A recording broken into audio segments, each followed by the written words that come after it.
তেলিয়ামুড়া মহকুমা প্রশাসনিক বিপর্যয় মোকাবিলা।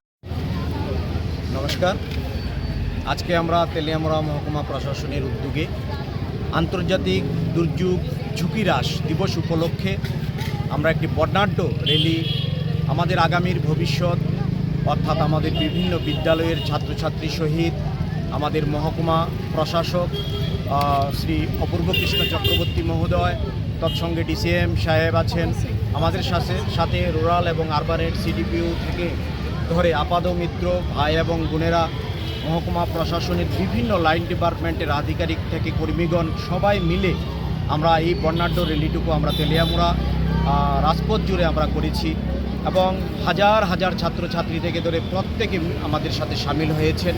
একটাই কারণ যে আমাদের যে দুর্যোগের যে ঝুঁকি সেটা থেকে আমাদের সমাজকে আমাদের বাঁচাতে হবে, আমাদের আগামী প্রজন্মকে বাঁচাতে হবে। সেজন্য আমরা সচেতনতামূলক একটি বার্তা আমরা সমাজের মধ্যে আমরা আজ দিতে চেয়েছি এই র্যালির মাধ্যমে।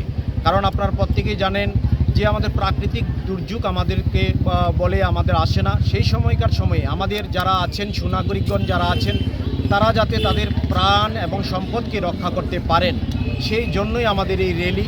আমরা ভূমিকম্পন প্রবণ এলাকার মধ্যে তেলিয়ামুড়া আমাদের ৫ম স্থানে আমরা আছি। আমরা এখানে আছি একটা রেড জোনের মধ্যে।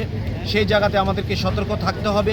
বিভিন্ন ধরনের আপৎকালীন অবস্থায় অর্থাৎ যেরকম আমাদের সাইক্লোন আছে, আমাদের বিভিন্ন ধরনের বন্যা, সেই পরিস্থিতিতে এবং কোনো ধরনের ডিজাস্টার মোকাবেলা করতে গিয়ে আমাদের যা যা করতে হবে সমস্ত কিছু আমরা এই র্যালির মধ্যে আমরা তুলে ধরেছি এবং আমরা বিভিন্ন সময় মহকুমা প্রশাসনের উদ্যোগে আমরা সেই জিনিসগুলি কিভাবে রক্ষা করতে হবে নিজেদেরকে ফায়ার ইনসিডেন্ট থেকে ধরে সমস্ত জায়গায় আমাদের প্রত্যেককে আমরা সচেতন করছি এবং তার ব্যবস্থা কিভাবে নিতে হবে, অ্যাডভান্স যে ব্যবস্থা নিতে হয় সেটাও আমরা দেখিয়ে দিচ্ছি। সুতরাং আজকের দিনে এই র্যালি আমি মনে করি খুব গুরুত্ব একটা ভূমিকা রাখে এবং আমরা চাইব এই র্যালির মাধ্যমে শুধুমাত্র আমাদের তেলিয়ামুড়ার আপামর জনসাধারণ নয়, সমস্ত রাজ্যের এবং যেই জায়গায় আপনাদের মাধ্যমে আমাদের এই বার্তা পৌঁছবে প্রত্যেকে যাতে এই দুর্যোগকে কিভাবে আমরা হ্রাস করতে পারবো এবং তার থেকে বাঁচতে পারবো সেই জায়গাতে সচেতন হই। সবাইকে ধন্যবাদ, সবাই উপস্থিত হয়েছেন, সত্যিই আনন্দিত আমরা আমাদের মহকুমা প্রশাসক।